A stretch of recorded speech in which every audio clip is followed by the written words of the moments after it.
Assalamualaikum warahmatullahi wabarakatuh. Saya Muhammad Fakri Amin bin Ismail, pemegang matrik D2019 dan 108991. Hari ini saya akan menceritakan mengenai buku yang telah saya baca, iaitu The Life of Prophet Muhammad, hasil tulisan Leila Azam dan Aisyah Ghavameh. Buku ini merupakan buku bahasa Inggeris dan mempunyai 42 muka surat dan 27 bab.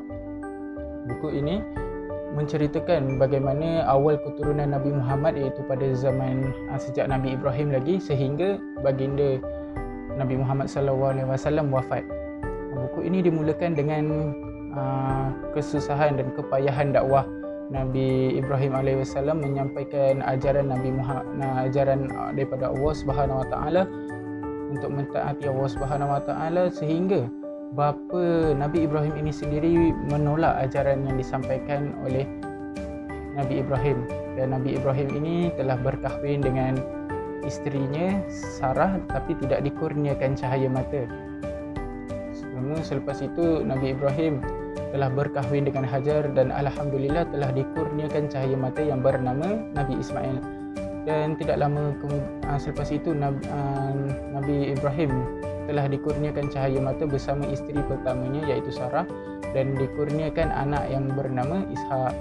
Selepas itu Nabi Ibrahim ini diperintahkan oleh Allah Subhanahu Wa Taala untuk membawa Nabi Ismail dan Hajar keluar daripada Palestin ke tempat yang lain, kerana Allah Subhanahu Wa Taala menyatakan bahawa daripada kedua anaknya ini, iaitu daripada Ismail dan daripada Ishak, akan terlahirnya 3 buah agama dan 2 buah negara.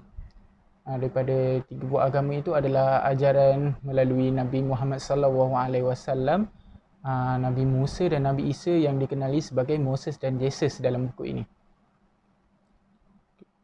Seterusnya diteruskan dengan cerita The Promise of Zamzam, di mana Abdul Muttalib telah berjanji kepada Allah Subhanahu Wa Taala jika dia dipermudahkan untuk mencari telaga Zamzam, dia akan mengorbankan salah seorang daripada 10 orang anaknya jika dia mempunyai 10 orang anak. Dan alhamdulillah tidak lama selepas itu dia menemui telaga Zamzam dan mempunyai 10 orang anak, dan hasil daripada undian dia telah mendapati bahawa anak yang terpilih untuk dikorbankan adalah Abdullah, yang merupakan bapa kepada Nabi Muhammad SAW. Allah telah mengilhamkan kepada Abdul Muttalib untuk menggantikan pengorbanan Abdullah itu dengan mengorbankan 100 ekor unta. Abdullah itu bapa kepada Nabi Muhammad ini pun telah besar menjadi seorang yang hebat dan telah berkahwin dengan Aminah yang merupakan ibu kepada Nabi Muhammad SAW. Dan akhirnya ketika Aminah syarat mengandung Nabi Muhammad SAW, bapa baginda SAW ini telah wafat ketika dalam perjalanan pulang untuk pulang ke Mekah.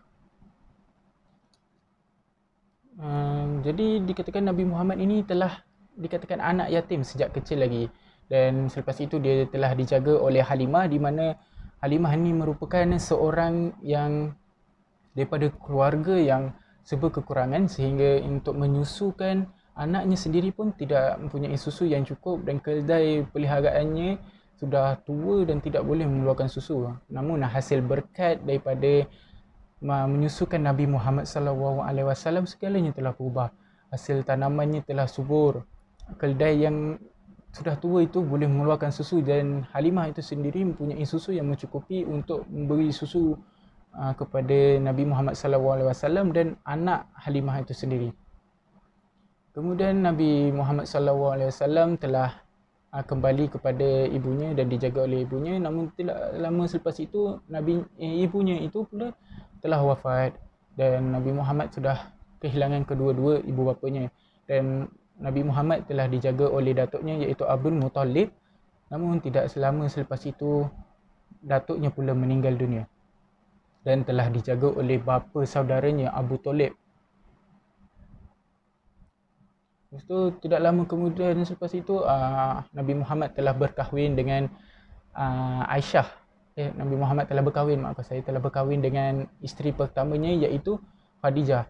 Nabi Muhammad SAW sangat bahagia dengan Aisyah, sangat bahagia dengan Siti Khadijah ataupun Khadijah, sehingga kan telah dapat 6 orang anak, iaitu 2 orang lelaki dan 4 orang perempuan. Namun 2 orang anak lelaki Nabi Muhammad SAW itu tidak mempunyai usia yang panjang dan telah meninggal ketika pada usia yang masih muda.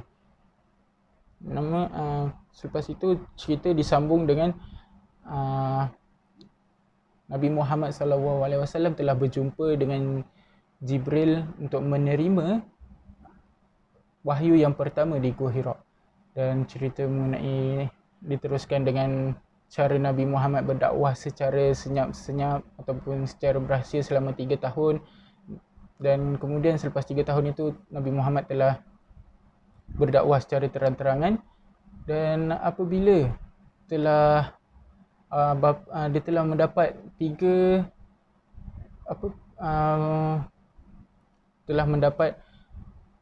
tindak balas daripada 3 bapa saudaranya yang berbeza, iaitu Abu Talib, Abu Jahal dan Hamzah. Hamzah ini dia sangat menyokong seruan Nabi Muhammad dan telah memasuk Islam dan menerima ajaran Nabi Muhammad SAW. Tapi ia amat berbeza dengan Abu Jahal yang menentang sekeras-kerasnya dan menjadi musuh utama dalam penyebaran agama Islam ini. Dan lagi satu adalah bapa saudaranya yang menjaganya sejak kecil selepas kewafatan datuknya itu, iaitu Abu Talib, tidak menerima ajarannya tapi mempertahankan Nabi Muhammad SAW. Namun selepas kewafatan Abu Talib ini, Rasulullah SAW menerima tentangan yang hebat daripada kaum kafir Quraisy dan Abu Jahal itu sendiri, sehingga kan segala makanan yang segala bantuan supply saluran makanan dan keperluan untuk kaum muslimin telah disekat, dan Abu Jahal telah membeli barang keperluan yang ingin diberikan kepada kaum muslimin itu dengan harga berlipat kali ganda lebih banyak. Dan akhir ceritanya diteruskan dengan di mana tahun yang amat sedih, di mana Rasulullah SAW kehilangan isteri kesayangannya iaitu Khadijah. Dan cerita diteruskan dengan the night journey and the ascent to heaven, iaitu perjalanan Isra' Mi'raj, di mana Nabi Muhammad SAW diangkat ke langit untuk berjumpa Allah Subhanahu Wa Taala dan telah diperlihatkan suasana di syurga dan di neraka.